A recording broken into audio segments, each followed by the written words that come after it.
Hey, so I'm back. John Alite Show. Hit the click button, subscribe, write comments, and I'm going to get into it today. But before I get into it, I want to say a couple of things about history, my past, my life. So I started changing my life, right? It's not an easy thing to do because the image of you is always going to be the image of you from people that know you. People that think they know you also in social media world, television, from the shows I do, movies. So they have a perspective of who they think you are. And there was a great saying by one of the most intelligent men ever. And he said that the fight you have is not with other people. And when you try to improve yourself every day, the fight is with yourself to be a better you every day, to impress yourself with a better you, to become more intelligent, hardworking, family man, God, and all the qualities that you'll respect. And he didn't say it exactly like that, but he said that you should only be answering to you and not care about what anybody else thinks about you.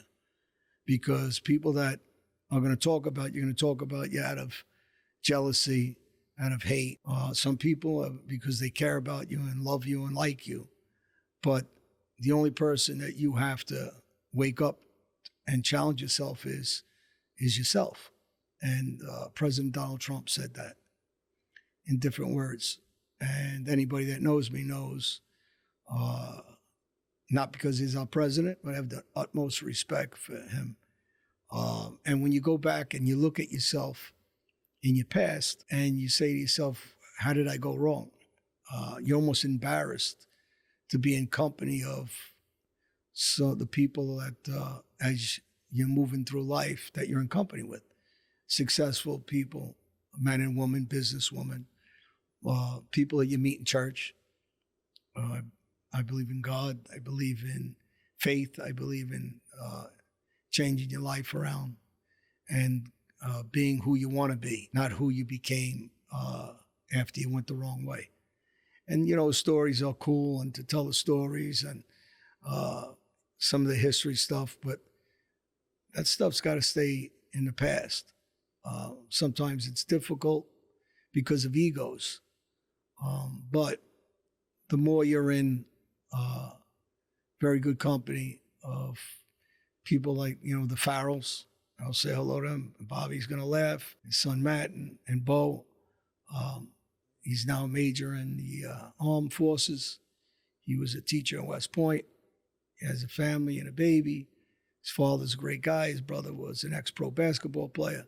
So you talk about when you get into company like that and other company, everybody has some sort of issues in their family. Nobody's perfect.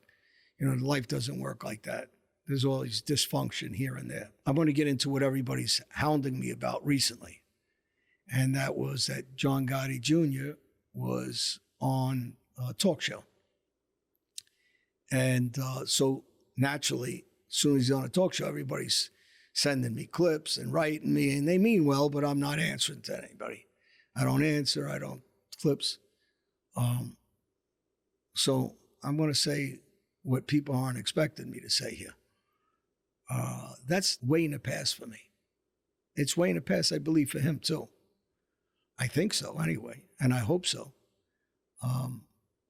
And to settle this, again, not to beat a horse to death, how many times can you beat a same situation and story to death with a broom or bat or whatever? His life's in his own direction. My life's in my direction. When we were kids, we met at a very young age. We became best friends. We hung out together day and night. And, you say things out of anger, out of disappointment over the years. The situation was horrible for everybody, for me, for him, for everybody. I guess I didn't agree with some of the decisions he made. It's his life. He can make any decision he wants. When I was in Brazil in those penitentiaries, he made a decision to talk to the FBI for whatever reason, whether he was trying to fool them, whatever. It really doesn't matter. At that point in time in my life, I was mad. I was angry that he chose to do that. And he had to make a decision. He made it. I made my decision after that. And but when I look back at it, I wish we could all go back, because everybody that's judging or saying things, they weren't there.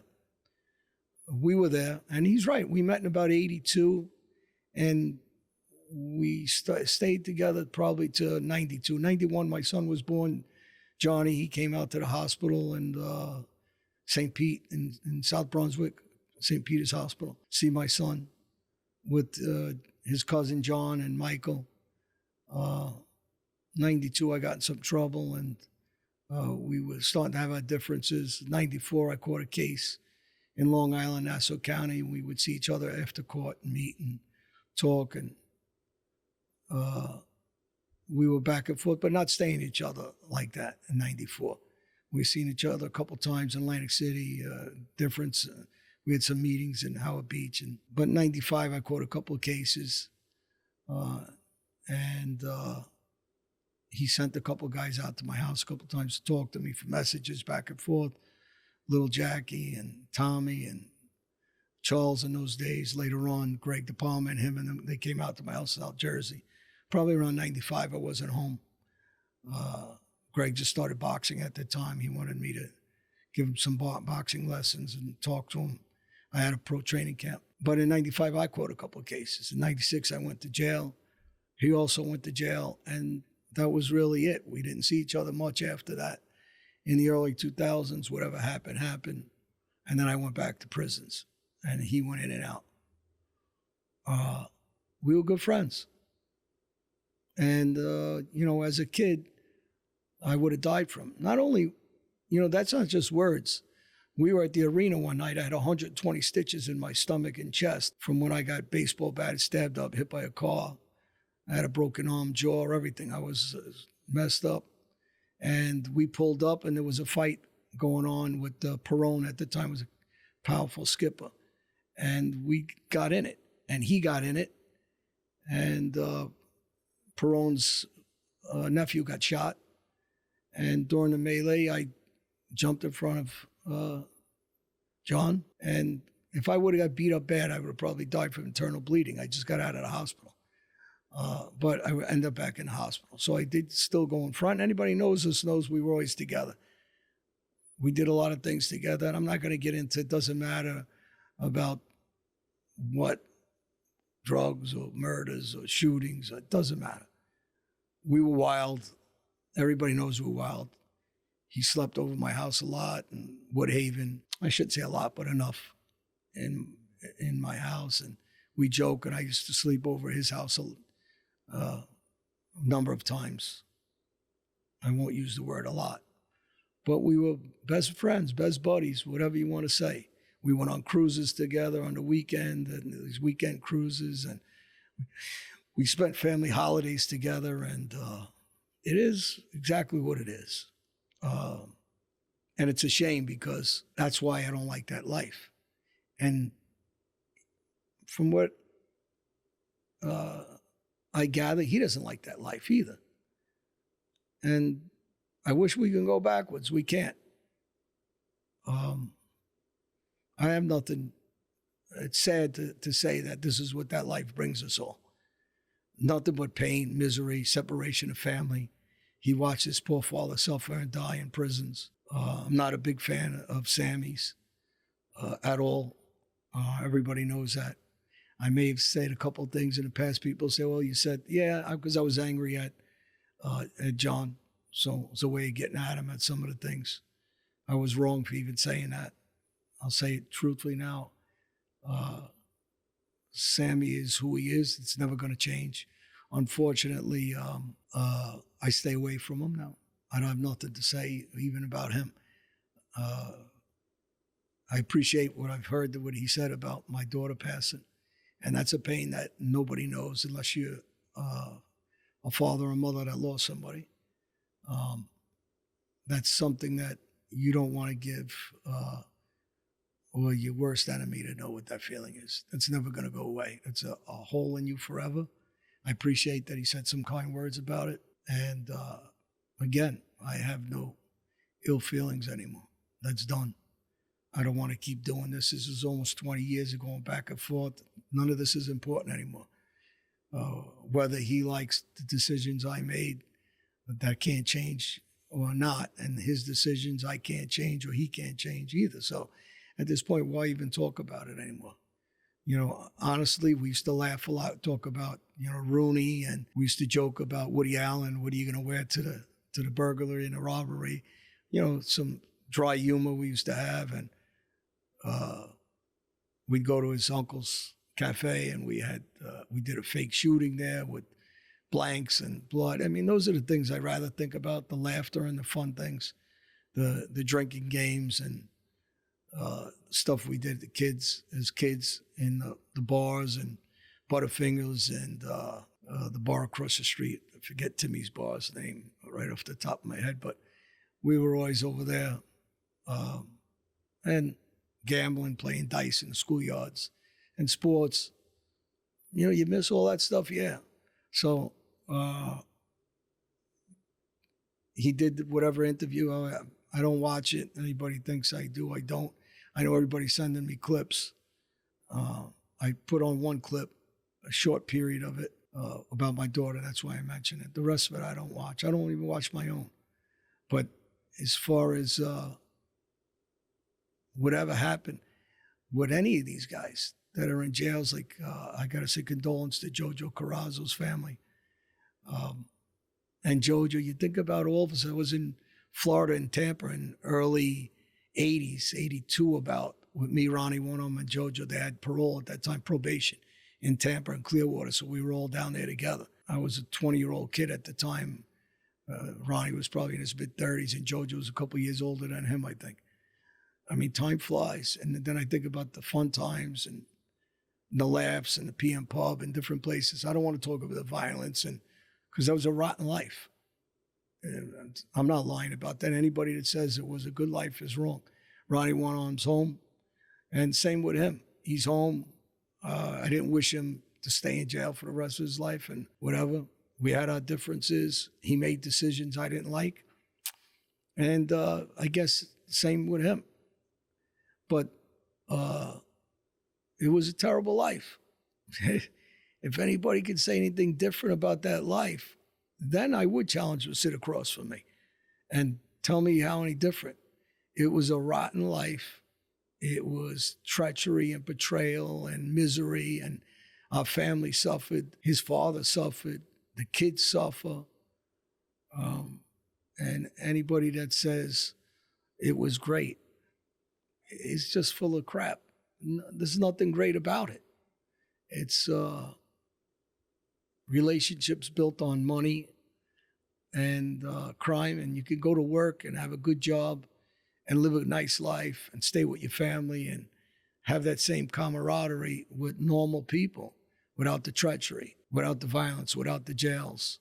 And when I look back and I sit here and I see so many good people that I talk to these days and I'm involved with, I go, why did I ever get involved in that crap? What the hell? But we were raised in it since kids, through our fathers. No blame to them. They didn't know any better because that's how they grew up.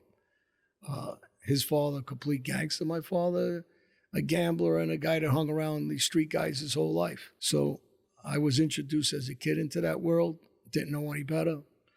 And now when I go out and I meet certain people, and you're embarrassed almost to tell them who you used to be, or, you know, it's 15 years removed, even better, actually. And you're still embarrassed by your actions and your world. It was, you want to believe that it was a decent life because you wasted so many years in it. But the truth is it's not. And that's it. We haven't seen each other in years. We ran into each other. Neither one of us said anything. and we're not kids anymore. And I just think back, and I just think about some of the times of the laughter. You know, just stupid stories. I bought a car from him. The day he gave me the car, I'm driving the car, we're in Astoria, and this old man just was sitting in traffic, and he looks at me, I look at him, and he starts laughing, and I start laughing. And we know the guy's not going to stop, but we had nowhere to go. There was cars in front of us, behind us, and he just rams us. And I was the car I just bought from him. He looks at me, he goes, well, it's your car. And I started laughing. But those are the stories, yeah. And we get out of the car, the old man was like 90 years old, and he just said, oops. And me and John just started laughing. Those are the funny stories, but the rest of it, lousy life. And I pray every time I go to church about that. And what happened to my family, to my life, to everybody that's involved in that world. I don't know any happy endings in that world when you're in the street. And all the people that talk all that, whatever they want to talk, when we were out there, we were what we were. And now I wish it never happened, but it did, and you can't go backwards. So really, that's about it. And there is, this is whoever, you know, you got a lot of people that just, they want that existence because they're not the one that lived that misery in those jails and cells and that suffering and Brazil. And again, your family and your children, you lose all the years, the misery you brought on them. This is not, who could say this is a good life? Unless you're really stupid, you don't know how to go to work and make money and work hard, then you got to be a dummy to like that. So I wish him the best. I wish his family the best. I truly mean that. Anybody else in my past, not wishing anything on you. Just, I wish that all of us, that's the only thing I wish. I wish all of us never had that life. It's really it. Happy holidays to everybody's families. Happy New Year. Safe, healthy New Year. And God bless everybody. But that's, for me, this is done. And it's been done for a while now. But now it's done. Doesn't matter to me what anybody says. We made our choices. And we can't change those either, unfortunately. And that misery that comes with it. All right, everybody. Subscribe if you want. If not, don't. Write comments if you want. If not, don't. And like I said, have a good holiday. God bless everybody. See you.